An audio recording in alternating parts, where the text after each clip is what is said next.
Pupunta muna ako doon sa kabilang building. Papagupit ako kasi may Pilipino rin po nagugupit.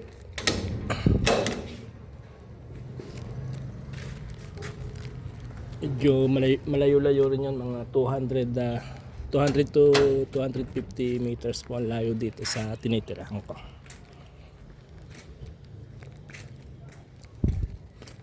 Check ko kung gising na.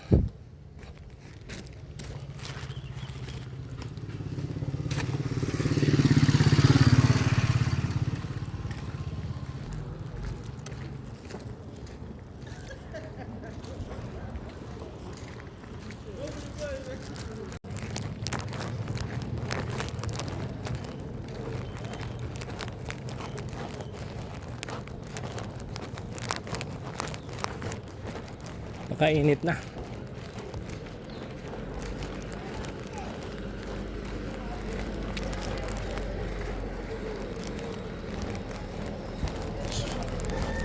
Bali itong building na po yan, dyan po siya nakatira.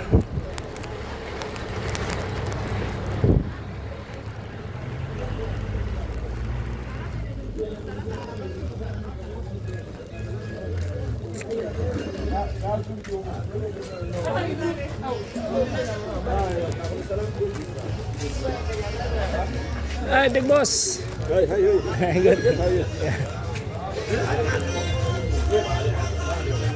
Natin dito. Nagising na. Mukhang naglalaba yata.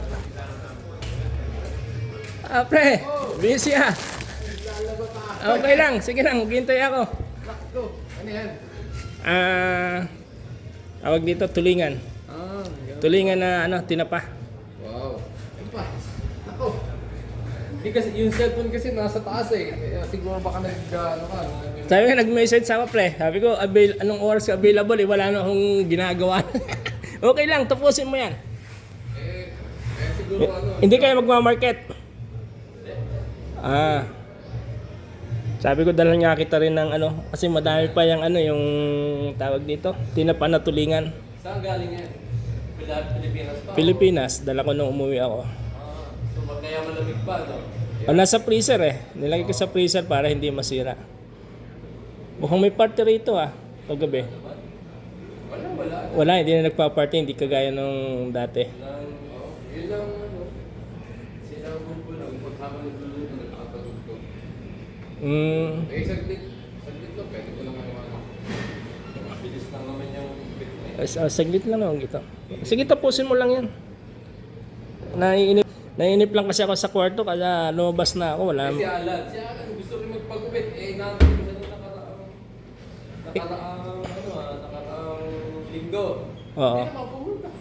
Alam mo naman yung vision nun Pagka nasa happy siya Saka andun siya ngayon sa country office nag-i-stay hanggang nakabakasyon si Russell. Nakabakasyon si Russell. Oo. Kung masaksakan ng pump, meron silang pump doon. Kalaki ng pump, sabi ko. Hindi, hindi nung viscosity ng langis. Kasi, Mga bago yung mo razor mong isang yan oo. Parang galing Pinas. Hindi. Dito na lang din. Oo, yung nasa kahon na yan. Itong pa. Dito lang yan. Mm. Sa binili.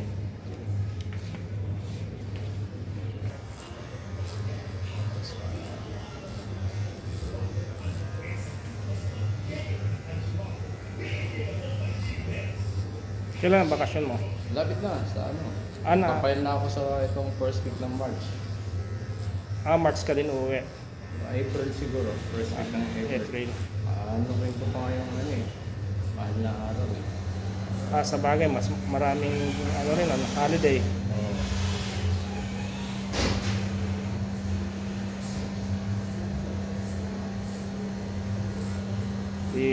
Isang buwan, mahigit. May sitio akong naipon na 7. Nakadami ka na city Oo. Kaya nga.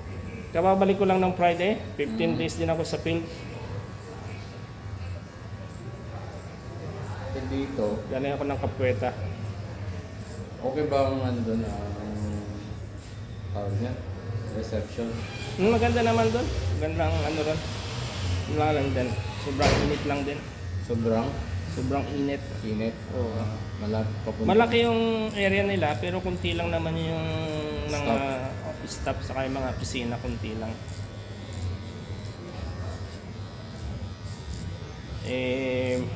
Malaki lang yung trouble na pinuntahan ko doon. Kaya nga may sinasabing quarterly preventive maintenance dapat kasama yon. Kaya niyang luwagin, pre. Oo. Diyan nga sa workshop, may problema dyan na tagal na lahat ganito, pa-fluctuate tayo. Oo. Yun, minsan talagang bumigay na siya, tapos yung ibang linya, ay kaluluwag na. Maluluwag talaga. Doon nag-umpisa rin yung Oo. masunog yung mga kable. Pag Oo. yung ganon. Yun yung nakita kong dahilan na yung kuryente, bukod sa pag ininit niya isang bagay, kahit na i-torque mo yan,